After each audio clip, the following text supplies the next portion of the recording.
beses ka nang umiyak dahil sa pag-ibig? Well, di ko naman kinahihiya. Oo naman. Maraming beses na rin ako. Marami. Meron bang nagpapangiti sa iyo? Nagbibigay saya sa iyo, ma'am?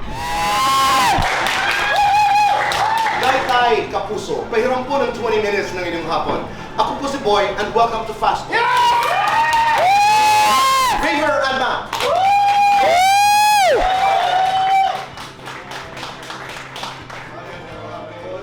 Maraming salamat. Nagdaan ka ba sa buhay mo na umibig ka pero hindi safe ang iyong pakiramdam? No, Tito Boy, pag nararamdaman ko na yung feeling niya, ina-assertan ko ng effort and pinapakita ko talaga yung pagmamahal. Pag nararamdaman mong hindi ka safe, Yes, kasi... nagpapakita ka ng more love, gano'n? Yes, gano'n naman ako, Tito Boy, kahit sino naman sa atin pag tayo love. For me kasi sobrang...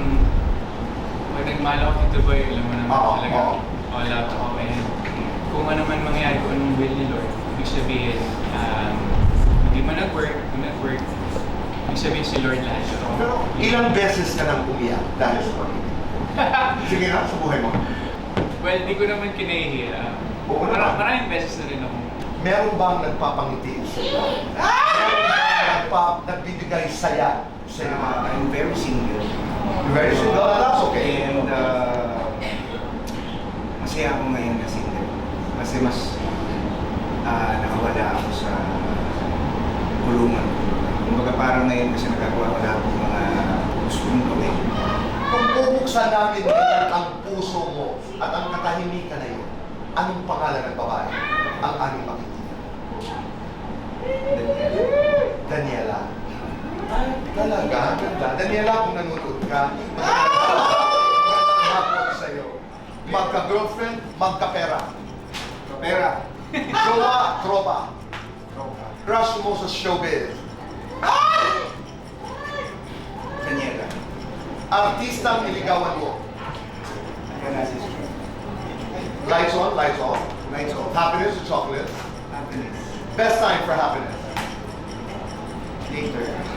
Message to your future girlfriend na ang pangalan ay ano kanina na nasulat sa puso? Daniela. Message to your future girlfriend, Daniela, mamaya na. Girlfriend material, wife material. Wife material. Kung gitara si Julie, paano mo siya hahawakan? Kita first ko yung... Kung pusa ka, paano ka maglambing? Kung nang-aakit ka, paano ka tumingin?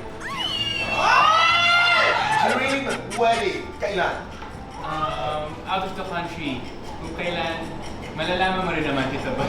Siyempre, dream honeymoon, saan? Out of the country. Pinaka-hot si Julie kapag? Kapag tinititigan niya ako, Naiinis ako kay Julie kapag? never ako mainis sa kanya. Namimiss ko si Julie kapag? Miss ko na siya ngayon. Lights on or lights off? Lights on. Happiness or chocolate? Chocolate, sweet ako eh. Best time for chocolate. Kanina, I had one. Gagawan mo ng kanta ang iyong love story. Give it a title. Totoo. Pakaramin yung dapat abangan sa Nagtala. Unang-una sa lahat, napakaganda po ng pelikulang ginawa namin. And napakaganda po ng musika na inandog ng pelikula. At higit sa lahat, napaka-inspirational ng aming film. Hindi ba, ma'am? Sobrang inspirational nung Sinagtala sa mga, lalo na sa mga taong broken. Hindi lang sa pag-ibig, kundi sa hirap ng buhay.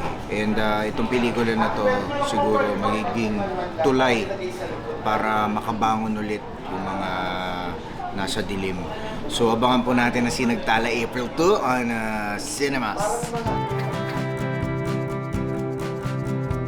Isang ina at dalawang anak. Ang pagmamahal ng isang ina sa dalawang anak. Siguro, ikaw at ako. Mas wala na ibang cast, kami lang dalawa. Para the exposure. Siyempre, sobrang happy, sobrang saya, and very thankful na, alam mo yun, nandito kami ni Matt ngayon para makapag-promote ng aming pelikula, and thank you sa Fast Talk kasi lagi kaming welcome sa tahanan ninyo. Yun, maraming salamat Tito Boy dahil nandito kami ulit ngayon and sobrang honored po ako na ma-interview niyo ulit. And yun, maraming salamat. Fast Talk.